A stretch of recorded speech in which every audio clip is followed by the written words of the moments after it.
Oke, eh, Sabar. Oh, ya.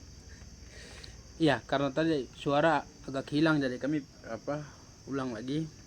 Jadi diskusi malam ini tuh topiknya tentang pemekaran provinsi di Papua. Apakah itu menjadi sebuah peluang bagi orang Papua atau justru itu akan menjadi malah petaka untuk orang Papua? Karena dalam sejarahnya sejak Otsus diberikan atas tuntutan rakyat Papua ke Jakarta bahwa mereka ingin merdeka. Nah, setelah Otsus diberikan dalam penerapannya, seperti yang kita tahu, dalam 20 tahun Jakarta hanya kasih uang dan semua kebijakan yang lain tidak pernah terlaksana di Papua. Yakni selain hanya memberikan uang, negara juga terus mengirimkan aparat dan persoalan-persoalan yang harusnya dengan diberikannya Otsus itu ada harapan besar bahwa semua persoalan akan selesai, itu tidak pernah terselesaikan. Justru masalah-masalah itu terus bertambah dan tidak pernah selesaikan. Jangankan masalah-masalah yang orang Papua tuntut, 4 akar masalah Papua yang dipaparkan oleh LIPI yang dalam temuan mereka, Jakarta alergi untuk menyelesaikan itu. Nah, oleh karenanya Otsus sudah 20 tahun berjalan dan sudah 20 tahun ke depan akan jalan lagi. Maka kami akan diskusikan secara spesifik salah satu bagian dari apa yang ada di dalam amanat Otsus soal pemekaran. Karena di Undang-Undang Otsus yang lama, kalau ingin memekarkan sebuah daerah otonomi baru di Papua, itu harus ada rekomendasi dari rakyat Papua, termasuk aspirasi dari rakyat Papua itu disalurkan lewat MRP dan DPRP. Tapi ya kita semua sudah tahu bahwa dalam evaluasi tidak pernah dilakukan, dan dalam amandemen Undang-Undang Otsus kemarin Jakarta tetap kepala batu dan dia bikin deponya, tidak pernah dengar orang Papua. Nah, kali ini setelah mereka sahkan Undang-Undang Otsus yang kedua, perubahan kedua, itu belum 1 tahun Jakarta sudah bernafsu untuk memekarkan 4 provinsi lagi. Jadi Papua ini ke depan akan jadi 6 provinsi dengan jumlah penduduk yang hanya 4 juta. Nah, malam ini harusnya sudah sore, tapi dari awal sudah saya minta maaf bahwa ada kesalahan teknis sehingga kami undur. Nah, malam ini saya sedang bersama dengan juru bicara petisi rakyat Papua, Jeffrey Wenda. Jadi jadi ini kalau dari pandangan Jeffrey sebagai aktivis dan juga sebagai juru bicara PRP, dari awal PRP dan rakyat Papua menolak perpanjangan Otsus. Dan sekarang setelah mereka dengan paksakan untuk sahkan undang-undang dan Otsus tetap jalan, mereka sudah rencanakan untuk kotak-kotakan lagi Papua ini dengan dalam bentuk provinsi. Bagaimana Pak PRP melihat ini dan bagaimana Jeff melihat masalah ini? Baik, selamat malam buat kawan-kawan semua yang nonton. Juga terima kasih buat kawan-kawan pimpinan redaksi, kawan Arnold sendiri yang sudah kasih ruang untuk kami sampaikan pandangan kami terkait dengan situasi otonomi khusus juga pemekaran yang sudah dipaksakan oleh Jakarta untuk diberlakukan di Papua. Jadi kalau topik ini sekarang misalnya kita bicara soal pemekaran provinsi peluang atau ancaman, ya memang dia peluang untuk penjajah bagaimana menghancurkan Papua, dan dia sudah pasti menjadi ancaman. Nah, sekarang kita lihat isu pemekaran ini dia muncul beberapa tahun yang lalu, tapi dia tidak muncul begitu saja, tapi ada dorongan, ada yang mendorong isu ini dia muncul. Nah, aktor yang mendorong ini ada dua yang bermain misalnya. Ada dua yang bermain. Salah satunya adalah Jakarta atau kolonial sendiri sebagai penjajah. Yang kedua, elit-elit Papua yang ingin menjadi penguasa baru di Papua. Yang mau jadi kelas penguasa baru di Papua. Nah, kalau kita bicara soal Otsus, bicara soal pemekaran, ini kan satu paket yang kemudian dilahirkan. Nah, dari sisi misal dari penjajah, dari kolonialisme sendiri, ini harus pahami soal apa itu kolonialisme itu sendiri. Apa itu kolonialisme itu sendiri. Nah, pengertiannya kan dia merupakan praktek kebijakan yang berusaha mengontrol masyarakat yang lemah itu, memperluas atau mengontrol masyarakat yang lemah atau wilayah yang lemah. Nah, watak dari kolonialisme ini kan sifatnya ini kan selalu ekspansionis juga arogan. Nah, tujuan kolonialisme di Papua ini kan bagaimana ingin menguras sumber daya alam di Papua. Nah, sedangkan masyarakat Papua sebagai pemilik negeri ini kan kesejahteraannya tidak diperhatikan. Nah, itu tujuannya kan sudah seperti begitu.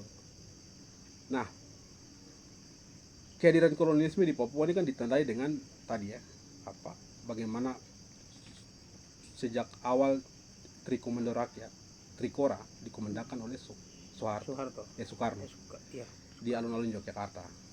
Nah, setelah dikomandangkan Trikora, kemudian ekspansi lagi, pengiriman militer secara besar-besaran itu mulai dilakukan. Hanya tujuannya apa? Bagaimana melakukan perluasan wilayah untuk dijajah.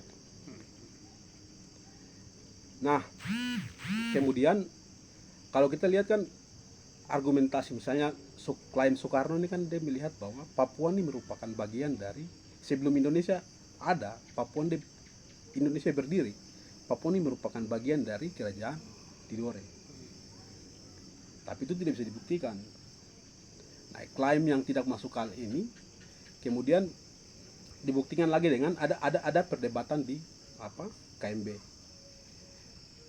Misalnya Muhammad Yamin dengan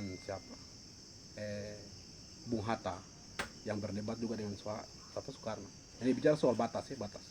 Nah, kalau Belanda menyatakan bahwa wilayah jajahan Belanda, pusat pemerintahan misalnya Hindia Belanda itu kan hanya dari Batavia, pusat administrasi dilakukan di Batavia. Itu dikuasai dari Ambon dari Sabang sampai di Maluku. Sedangkan di Papua ini kan beda, administrasinya dijalankan di Hollandia atau Nederland Negonia. Artinya kan sudah beda nih posisi itu. Nah, tapi dengan keras kepalanya Soekarno kemudian mengklaim Papua ini merupakan bagian dari itu. Nah, kemudian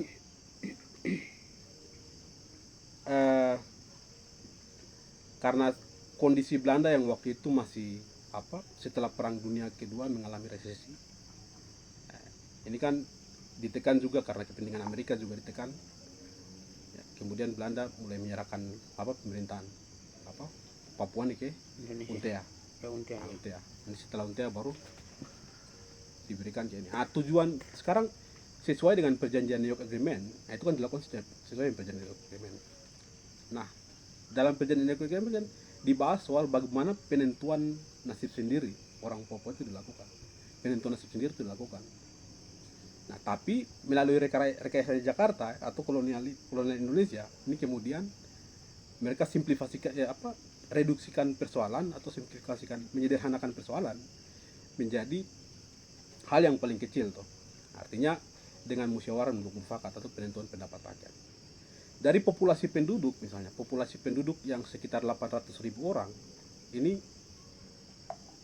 yang terlibat dalam penentuan pendapat rakyat atau yang disebut PPRA itu hanya 1.025 orang. Itu pun juga di bawah ancaman teror, intimidasi, juga tidak demokratis dalam menjalankan penentuan pendapat. Nah, tapi kita lihat jadi kolonialisme ini dia hadir di Papua beriringan dengan kepentingan kapitalisme negara-negara kapitalisme. Hmm.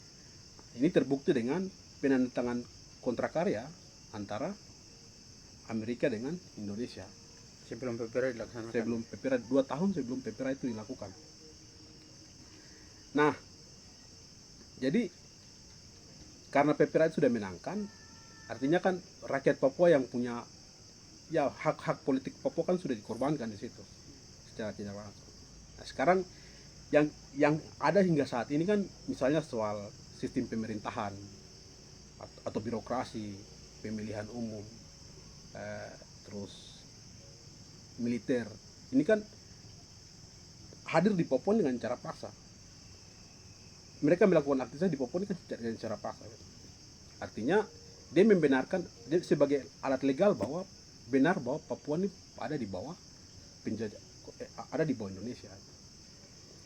Nah, tapi kita lihat bahwa pelanggaran HAM dan yang lain-lain ini kan masih sedang berlangsung.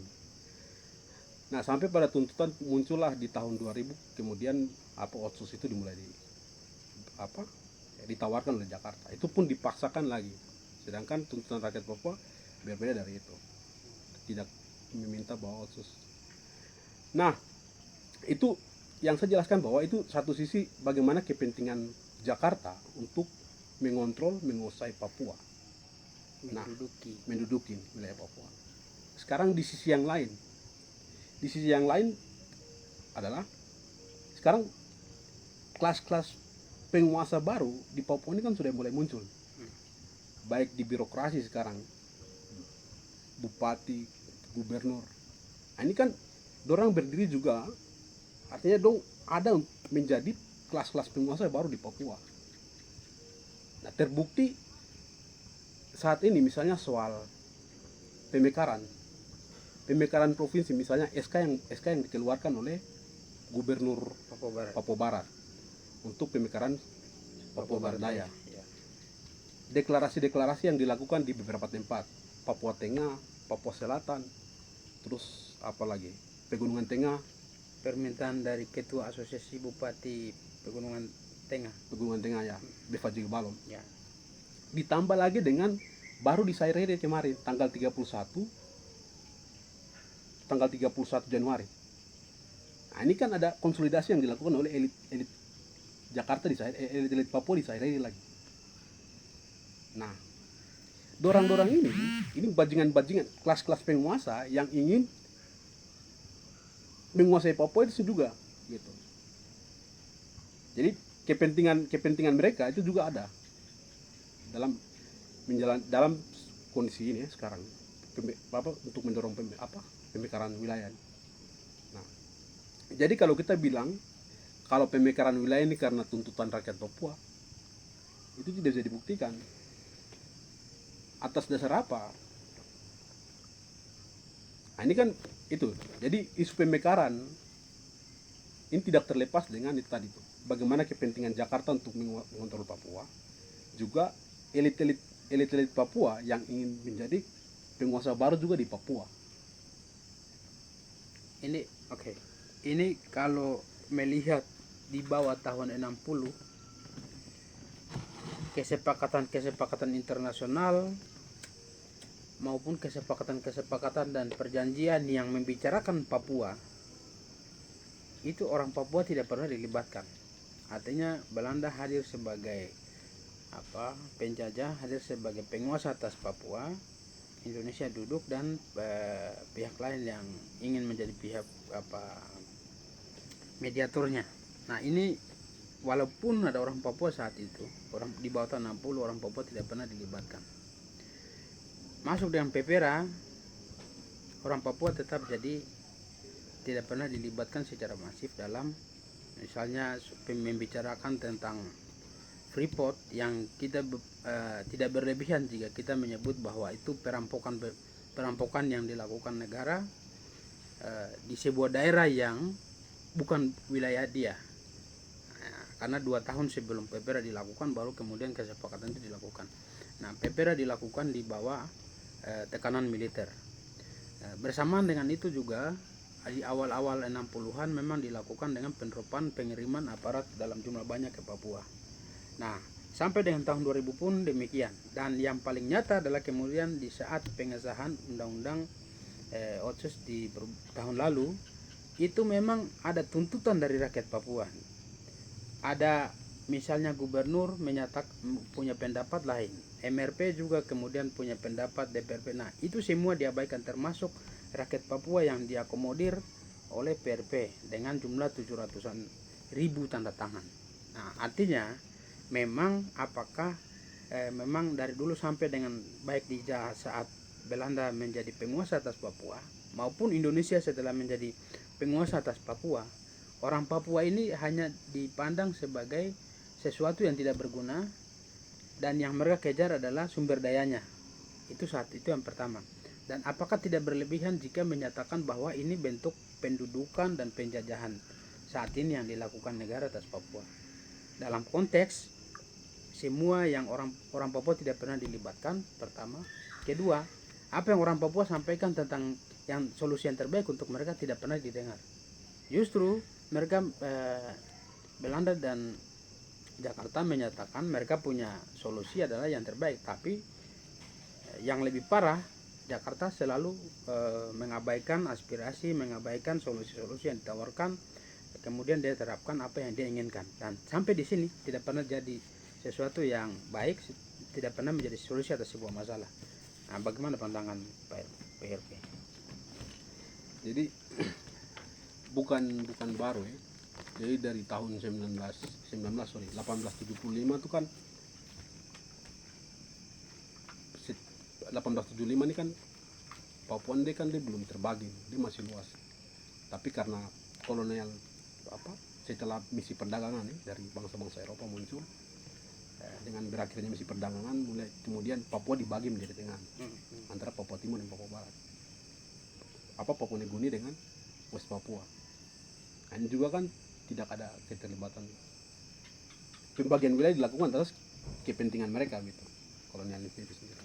Bahkan perjanjian-perjanjian yang misalnya yang tadi kita bilang soal KMB lah, ini kan juga bicara soal batas wilayah. Nah, di situ orang Papua juga tidak dilibatkan.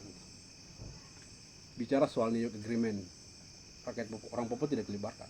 Padahal di tahun 60-an itu sudah ada partai-partai, 12 partai lokal, 12 partai yang dibentuk oleh intelektual Papua. Bahkan perjanjian misalnya New York Agreement, soal New York Agreement lagi rakyat Papua tidak dilibatkan. Bahkan Otsus kemarin lagi, Otsus 2001, Otsus nomor 21 tahun 2001 juga rakyat Papua tidak dilibatkan. Ini dipaksakan oleh Jakarta. Bahkan di tahun yang sekarang juga nih, rakyat Papua minta bukan Otsus. Artinya akar persoalannya ini harus diselesaikan dulu. Akar persoalannya apa? Ini soal kebangsaan. Ini soal tuntutan politik rakyat Papua ini harus dibahas dulu. Selama ini tidak dibahas. Pelanggaran HAM, pengisapan secara besar-besar, perampasan tanah adat, marginalisasi, ini akan terus terjadi. Dan itu terbukti sampai sekarang masih Jakarta mau buat pendekatan dengan berbagai macam cara pun tidak akan pernah selesai. Oke, ini nah soal wacana pemekaran provinsi ini kalau di undang-undang Otsus yang awal yang sudah berlaku 20 tahun lalu, itu dalam satu pasalnya menyebutkan kalau misalnya ada daerah yang ingin dimekarkan, itu ada aspirasi dari masyarakat Papua, ada pertimbangan dari MRP, dan aspirasi itu disalurkan lewat lembaga rakyat, lewat DPRP. Tapi yang sekarang di undang-undang yang baru itu mereka ubah, dan saya sempat baca sedikit bahwa di situ disebutkan pemekaran boleh dilakukan tanpa ada aspirasi rakyat dari rakyat Papua, dan tanpa ada pertimbangan atau permintaan atau usulan atau aspirasi yang disalurkan lewat MRP dan DPRP. Dan itu diwujud nyatakan dalam agenda mereka menyatakan akan mekarkan 4 provinsi baru.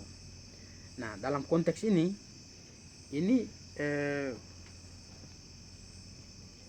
ada anggapan bahwa Jakarta memang tidak ingin mendengar aspirasi orang Papua dalam perubahan undang-undang Otsus kemarin, kemudian membuat undang-undang itu dibikin sedemikian rupa yang memberikan kewenangan lebih luas kepada Jakarta yang bisa membuat Papua semau mereka. Ya terbukti ada 4 provinsi akan lahir, ada pengiriman aparat yang jenderal yang baru ada sampaikan bahwa mereka akan mendirikan 8 kodim baru dan yang lain-lain. Artinya ini kemudian membuat, kalau kembali ke topik bahwa apakah ini menjadi peluang atau malapetaka, dengan 2 provinsi yang ada sekarang orang Papua termarginalisasi, orang Papua terpinggirkan secara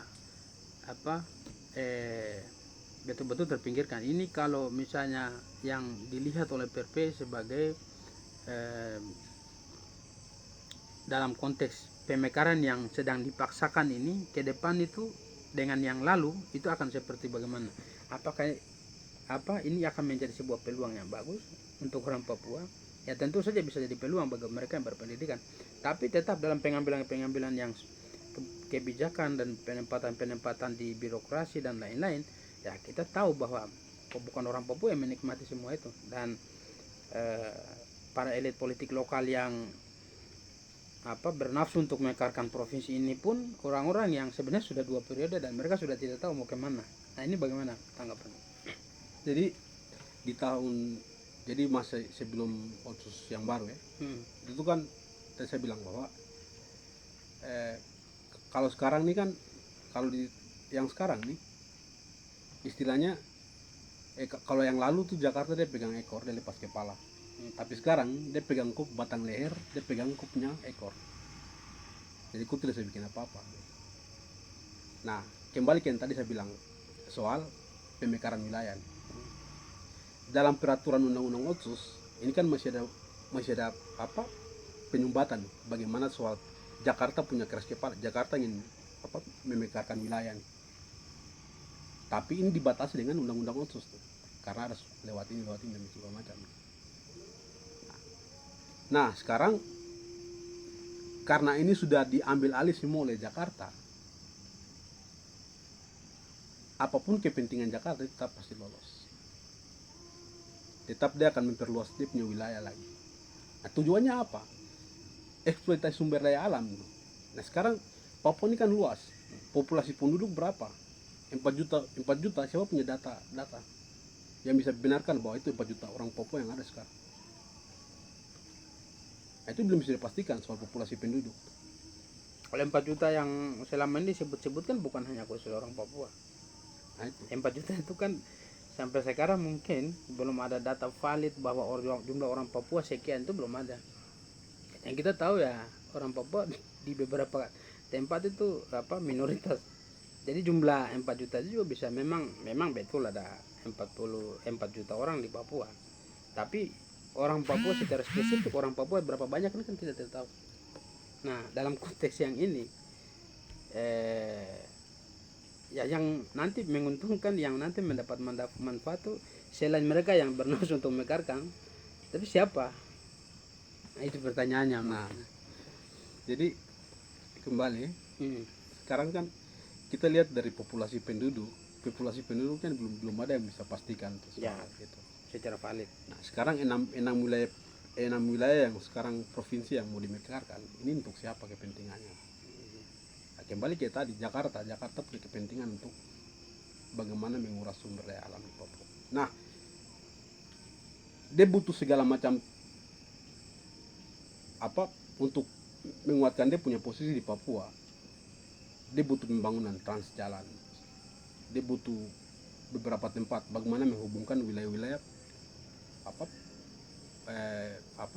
eksploitasi itu bisa berjalan dengan mulus. Tapi juga dengan kekuatan militer bagaimana bisa mengontrol semua itu. Nah sekarang 6 provinsi yang dimekarkan ini untuk siapa pertanyaannya? Dengan populasi penduduk rakyat Papua sekarang seperti begini, bahkan harus dipertanyakan lagi 60.000 orang Papua yang mengungsi di wilayah konflik ini sekarang di mana? Nah posisi ini kan juga elit-elit bajingan, kapital elit-elit politik yang sekarang ada nih kan, dong tidak pernah pikir itu. Dong pikir bagaimana mengamankan posisi mereka saja, tapi tidak melihat itu korban dari pengungsi, misalnya terlalu banyak ibu dan anak, bahkan ada informasi kalau ibu melahirkan di hutan. Nah, ini kan menjadi ancaman serius bagi orang Papua sendiri gitu. Jadi artinya bahwa dalam kehidupan real sudah seperti itu. Ya, dari jumlah dari jumlah penduduknya sudah ya, belum tentu 4 juta. Sudah pasti. Kemudian dari segi seberapa banyak orang Papua yang saat ini kerja secara produktif dan berapa banyak orang Papua yang pengangguran. Yang kita tahu dalam beberapa kesempatan ada peluang-peluang yang bisa itu jumlahnya memang bukan sedikit, tapi puluhan ribu orang yang menganggur di Papua. Walaupun Otsus itu bisa menjadi sebuah di 20 tahun yang lalu Otsus itu bisa menjadi sebuah solusi untuk ya ini menjawab yang begini, tapi kan itu terus terpelihara, terus terjadi marginalisasi, terus terjadi sampai dengan hari ini. Yang paling inti adalah seperti yang Jeffrey sampaikan, siapa yang mau nikmati barang ini. Nah, sedangkan kalau soal misalnya bicara tentang pengungsi, yang fatal adalah beberapa bupati yang ada di daerah-daerah konflik ini kan yang ikut mendeklarasikan permintaan provinsi ini di kabupaten tidak benar satu, kemudian sudah minta itu, sedangkan di bawah orang mati terus. Nah, ini memang satu sesuatu yang tidak bisa kita harapkan bahwa pemekaran akan menjadi jadi sebuah jawaban untuk menyelesaikan persoalan, tapi justru akan menambah persoalan. Nah, ke depan kalau dilihat secara dari kacamata soal peluang ini, itu justru akan membuat sebuah ekspansi besar-besaran ke dalam Papua dari bagi pencakar di luar Papua. Itu sudah pasti. Nah, mungkin juga dari beberapa pernyataan para pejabat di Indonesia yang menyatakan bahwa orang-orang tidak benar akan dikirim ke Papua, termasuk polisi bermasalah yang di Jakarta dikirim ke Papua Barat, artinya jadi tempat pembuangan. Nah, dari konteks ini bagaimana Anda melihatnya? Jadi memang ini ancaman serius ya, ancaman yang sangat serius sekali buat orang Papua. Karena tadi dari sumber daya manusia mau bilang kita dengan puluhan orang, tapi dengan demikian ini tidak akan pernah menjawab tadi soal bagaimana lowongan kerja misalnya. Dia tidak akan pernah menjawab, karena soal akar masalah ini kan akar masalahnya belum diselesaikan Ya. dan memang harus dituntaskan. Jakarta mau paksakan pemekaran, mau paksakan Otsus, tapi perang TPNPB itu masih berlanjut, sampai saat ini, dan itu tidak bisa dihindari. Dan itu solusinya ya sekarang bagaimana Jakarta harus dewasa, maksudnya penjajah ini harus dewasa, memberikan paling tidak dia buka ruang demokrasi, seluas-luasnya. Dia tarik semua militer dari Papua dan hentikan semua eksploitasi sumber alam dan bicara dengan Papua, rakyat Papua mau apa, atau paling tidak kasih referendum. Kalau referendum ini kan sebuah jangankan menuntut, dengar kata referendum itu mungkin sudah Jakarta sangat tidak mau. Nah, itu seputar yang gambaran secara umum, tapi dari segi beberapa persoalan yang kita bahas hari ini aktivis di Papua hari ini memandang bahwa mereka tetap pada prinsip untuk menolak semua kebijakan Jakarta, termasuk Otsus dan lain-lain.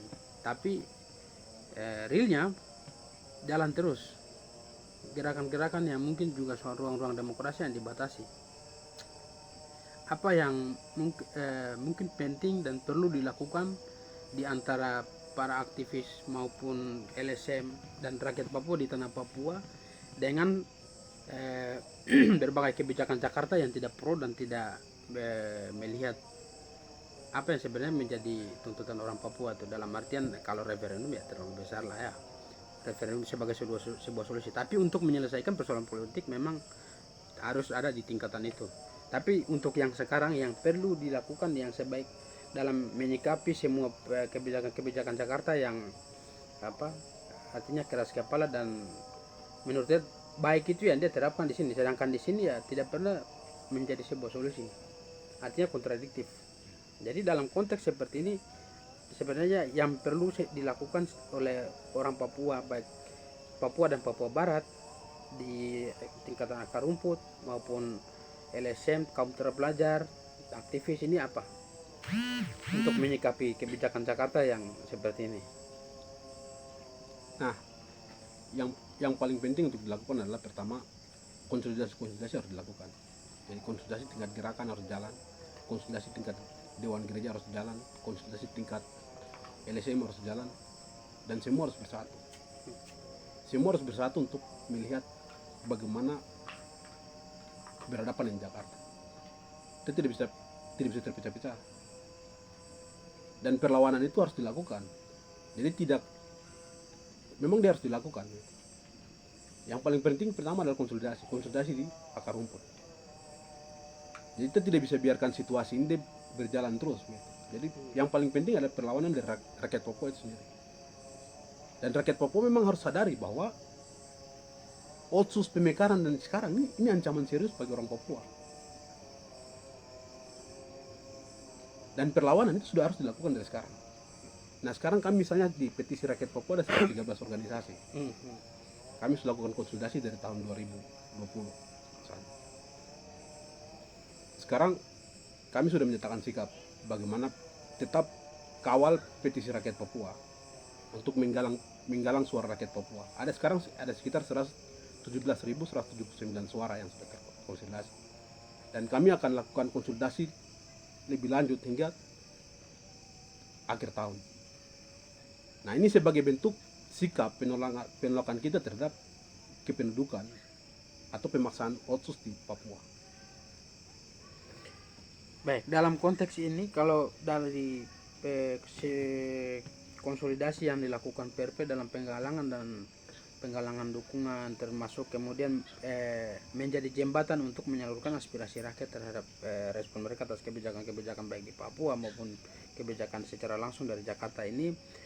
Di tingkatan akar rumput PRP melihat aspirasi, keinginan, niat itu seperti apa dalam menyikapi kebijakan ini, terutama dalam hal ketika melihat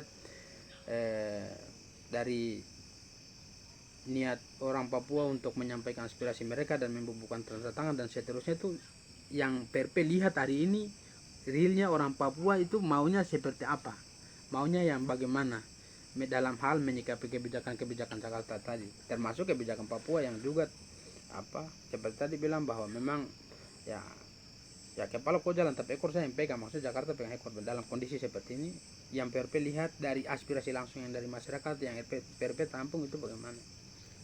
Kalau dari masyarakat 117.179 suara itu sebagai bukti bahwa rakyat Papua memang tidak sepakat dengan otsus untuk dilanjutkan.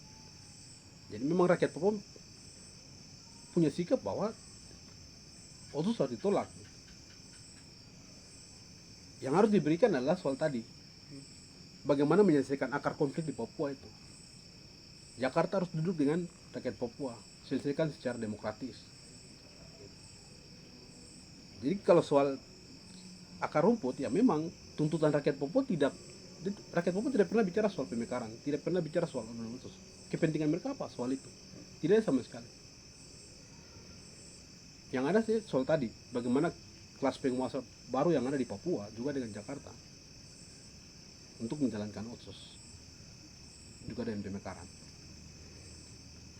Ya, ini nanti kemudian PRP sampai dengan otsus disahkan sudah umumkan bahwa sekian ratus banyak orang menyatakan sikap menolak, dan ini akan terus ditindaklanjuti nanti ke depan.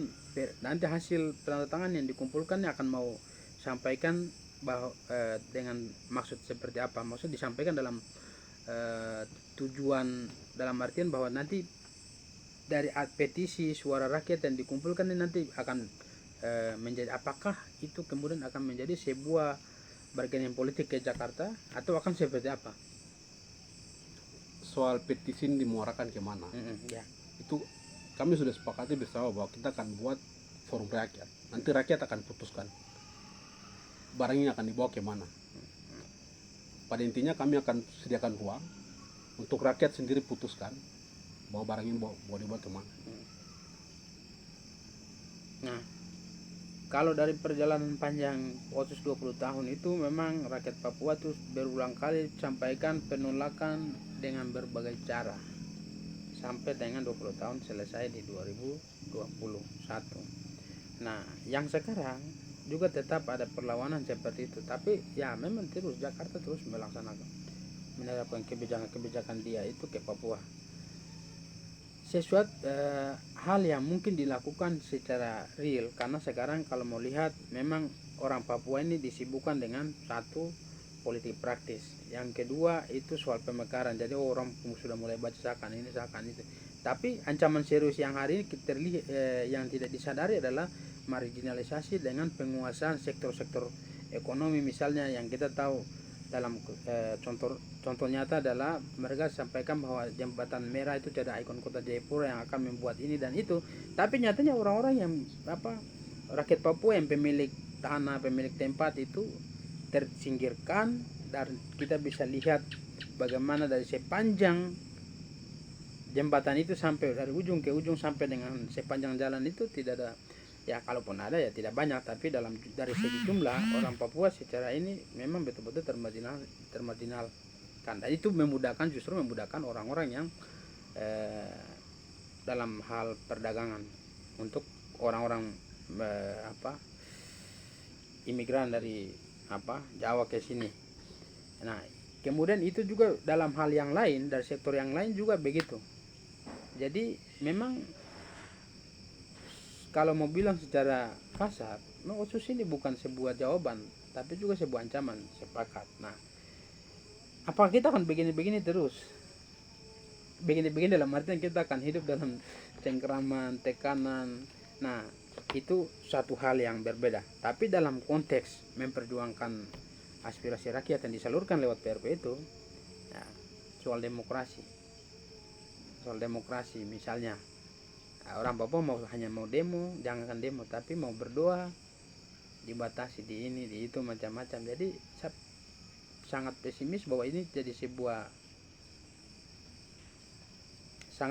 bahwa ini akan menjadi sebuah solusi ke depan. Nah, dalam konteks ini itu yang secara nyata selain aspirasi yang disampaikan, yang dialami oleh rakyat Papua dari dampak-dampak kebijakan itu seperti dari Jakarta maupun Papua itu seperti bagaimana?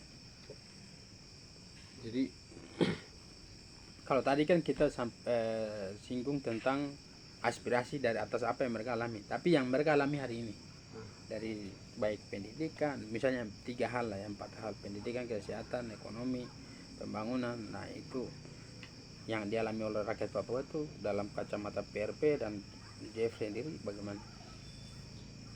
Jadi Otsus sudah 20 tahun ya, 20 tahun kita sudah belajar banyak ya. Belajar banyak tentang bagaimana praktek koordinasi itu di Papua. Nah, sekarang kan sudah mulai di dengan adanya pemekaran 6 provinsi baru. Ini tadi kita bilang bahwa memang dia sebagai ancaman bagi orang Papua. Karena transmigrasi itu dia akan tetap masuk, dan itu ruang yang memang Jakarta siapkan. Nah, ini juga tidak terlepas dengan bagaimana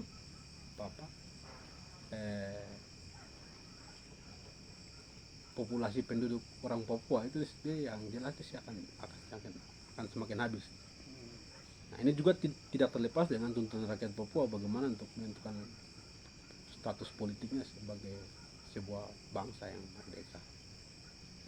Nah, untuk menyikapi ini ya memang sudah saatnya sekarang seperti tadi, konsolidasi itu harus jalan, aksi mobilisasi itu harus dilakukan, dan perlawanan itu harus dilakukan tanpa henti. Kita tidak bisa membiarkan situasi ini berjalan terus. Rakyat Papua harus mulai konsolidasi, sudah menganggap bahwa ini sebuah ancaman. Jadi tidak jatuh pada janji-janji yang dibuang oleh Jakarta bahwa ini untuk demi kesejahteraan, demi kemajuan. 20 tahun itu sudah pelajaran buat rakyat Papua. Bagaimana ada praktek marginalisasi, ada praktek apa? Ada penyingkiran terhadap orang Papua. Hak masyarakat adat dirampas habis-habisan. Nah, ini sudah terbukti dan sekarang memang kita tidak bisa bertahan lagi dengan kondisi ini. Rakyat Papua bersikap bagaimana melawan kolonialisme di Papua. Kalau Jeffrey lihat dengan dua provinsi yang ada sekarang, baik kalaupun di tingkatan birokrasinya secara birokrat dengan politik praktis, ya oke lah. Secara ini Papua dan Papua Barat beda. Tapi di akar rumput ini kan tidak pernah membedakan itu. Artinya apa yang terjadi di sini, di sana disuarakan bersama. Nah, ke depan ini akan menjadi tantangan besar bahwa dengan adanya empat provinsi baru ini membuat masyarakat di beberapa wilayah itu akan terfokus pada daerah masing-masing. Ini ke depan tantangan yang akan dihadapi rakyat Papua sendiri maupun dari tingkatan LSM dan aktivis itu akan bagaimana Bung Jeff lihat itu? Dari segi apa konsolidasi di tingkatan masyarakat masyarakat Papua sendiri ya, karena ya secara administrasi, birokrasi dan politik praktis itu akan beda, tapi di tingkatan masyarakat Papuanya. Ya, jadi dengan adanya pemekaran ini kan dia akan buat dia akan buat masyarakat ini semakin apa termarginal. Nah, dengan kondisi yang seperti begini juga ruang gerak bagi gerakan itu dia akan semakin sempit. Misalnya secara inilah, misalnya TPNPB lah, aktivitas yang selalu mereka lakukan ini kan semakin sempit juga. Bahkan di kota juga dengan pembungkaman ruang demokrasi yang benar-benar nyata di Papua gitu. Penangkapan aktivis dan segala macam. Nah, Jakarta tahu. Jadi soal pemekaran Undang-Undang Nomor 2 tahun 2022 perubahan atas Undang-Undang Undang-Undang Otsus Nomor 21 tahun 2001 ini kan satu paket dengan Omnibus Law. Dia menyadari bahwa akan ada gejolak yang akan terjadi. Untuk memastikan itu, kekuatan aparat keamanan, aparat militer di Papua ini akan semakin bertambah di Papua. Misalnya Kogab Wilhan yang ada di Timika. Timika kah di Kogab Wilhan 3 di Timika. Timika. Nah, ini baru komando wilayah 3 nih. Maluku, Papua dengan Papua Barat. Nah, sekarang dengan pemekaran provinsi yang baru, berapa lagi Kodam yang akan ditambah nanti? Berapa lagi Korem yang akan ditambah lagi? Belum yang lain-lain lagi. Nah, ini kan menjadi ancaman serius bagi ruang gerak tadi.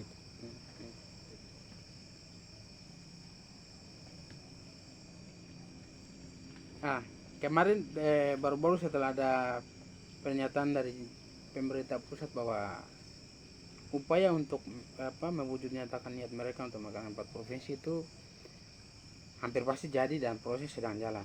Dan ada satu pernyataan yang disampaikan oleh Natalius Pigai bahwa kalau pemerintah teruskan perjuangan untuk mengadakan 4 provinsi lagi, itu orang akan beli senjata dan akan lawan negara. Kalau Jeffrey melihatnya bagaimana, apa yang Bung Natalius sampaikan dalam kaitannya dengan tadi soal ya silakan jalan, tapi di dalam perlawanan di bawah akan tetap jalan. Dibicara soal Artinya bahwa Pigai sampaikan ya pemekaran belum bisa dilakukan. Kalau itu dipaksakan akan ada perlawanan yang kuat dari bawah begitu. Singkatnya begitu. Nah, ini perlawanan kuat yang dimaksudkan ini kan menurut Pigai itu dalam konteks ya itu akan menjadi sebuah ancaman besar karena akan perlawanan itu makin kencang dari bawah begitu. saya kira itu dia analisa sendiri, melihat apa gerakan juga situasi yang nanti akan terjadi ketika pemekaran itu dilakukan. Tapi ya itu saya kira dia punya analisa ya. Tapi memang gerakan dia akan semakin meluas karena tadi ancamannya real. Ketika ancaman ini dia real, dia serius, maka perlawanan itu akan semakin masif. Itu sudah pasti.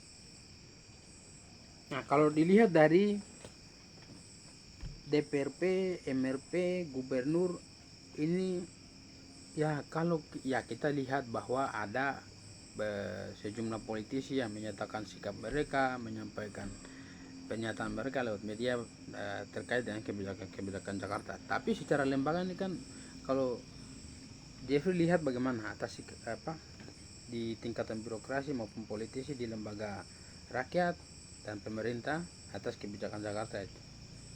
Misalnya dalam konteks 4 provinsi ini, 4 provinsi yang baru akan dimekarkan.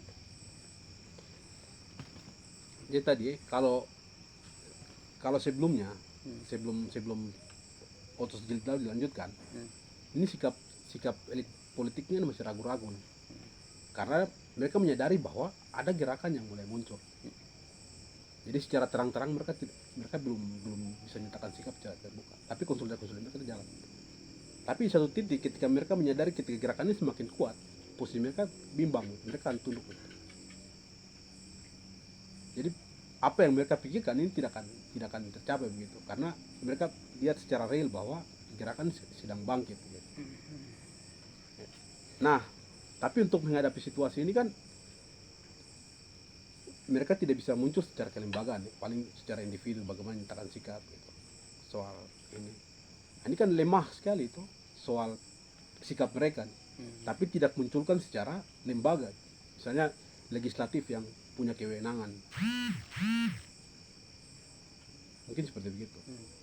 Itu ya betul juga bahwa mesti ada tekanan publik yang kuat supaya memang kebijakan itu diambil secara apa memungkin kelembagaan. Nah, memungkinkan tidak ke depan kalau ya beberapa politisi muncul sampaikan pendapat mereka, tapi secara lembaga mereka diam dan tidak jelas sikapnya bagaimana dengan kebijakan Jakarta. Ini memungkinkan tidak kalau kemudian ada gerakan rakyat yang perlu digalang supaya ini betul-betul kasih penekanan yang kuat ke pemerintah di provinsi Papua maupun para politisi di lembaga-lembaga rakyat ini. Jadi kembali posisi mereka abu-abu, jadi tidak jelas. Jadi ketika gerakan itu semakin kuat, akan goyang. Tapi ketika gerakan dia lemah, dia akan memperkuat dia punya posisi, dan dia tidak akan pernah mendengar apapun aspirasi dari rakyat Papua. Dan dia akan posisi seperti begitu. Nah, itu sudah menjadi watak dia, karakter dia sebagai kelas yang ingin menguasai. Ya begitu. Ini kalau saat ini PRP punya sikap, punya pesan untuk rakyat Papua hari ini atas apa yang terjadi saat ini, baik dari segi kebijakan Jakarta maupun yang misal dalam ya terutama konteksnya kebijakan yang dipaksakan. Dan ada apa yang ingin PRP sampaikan kepada rakyat Papua? Jadi pesan kami terhadap rakyat bahwa dengan dilanjutkan Otsus Jilid 2 juga pemekaran wilayah yang sedang direncanakan ini kita pahami bahwa dia sebagai ancaman serius bagi kita, dan ini benar-benar serius. Nah, kami ingin menyampaikan kepada rakyat Papua bahwa sudah saatnya kita tidak bisa tinggal diam, kita bisa tinggal tenang melihat kondisi ini. Rakyat Papua harus bangkit, rakyat Papua harus menyatakan sikap, libatkan diri, organisir diri, terlibat dalam gerakan perlawanan yang ada di Papua untuk menentang kolonialisme atau penjajahan yang ada di negeri ini. Dan kita harus mulai dari sekarang. Untuk sikap ya ke pengambil kebijakan di Paguban Papua, Papua Barat, para bupati yang bernafsu untuk mekarkannya ada apa? Ya kan, jadi kalau untuk pejabat apa elit elit birokrat yang ada di Papua, kami sampaikan bahwa hentikan segala macam bentuk upaya-upaya untuk membenarkan praktek penjajahan di Papua, atau rencana pemekaran harus diberhentikan, harus dibatasi, bukan harus diberhentikan, harus ditiadakan. Rakyat Papua punya keinginan bahwa bagaimana menentukan nasib sendiri sebagai sebuah bangsa yang merdeka. Jadi jangan memperpanjang penderitaan di Papua lagi. Kalau untuk Jakarta sih yang sedang kepala batu tidak mau dengar, pada ada paksakan depo keinginan ini apa? Memang dia tidak akan Iya. pernah dengar. Iya. Dan rakyat Papua sudah harus melakukan perlawanan. Mobilisasi harus dilakukan. Konsultasi harus dilakukan. Mulai Mulai dari sekarang harus dilakukan di seluruh wilayah Papua, bahkan di Indonesia. Perlawanan harus dilakukan secara serius. ada pesan terakhir? Ya mungkin Oke. Oke, terima kasih. Terima kasih semua yang sudah nonton. Ini episode kedua. Nanti ada episode berikut lagi. Selain PRP, terima kasih buat Jeffrey. Terima kasih buat PRP. Nanti akan ada episode-episode berikut dari para suara Papua. Ya, bicaranya santai-santai tapi agak berbobot. Mau siap apa? Ada siapapun bisa diundang untuk bicara di sini. Di sini Suara Papua sediakan ruang untuk rakyat Papua bicara tentang apa yang mereka rasakan, mereka dengar, mereka lihat, dan mereka jalani. Terima kasih dan selamat malam untuk semua, dan terima kasih sudah nonton. Nantikan para Suara Papua di episode berikut. Selamat malam. malam-malam.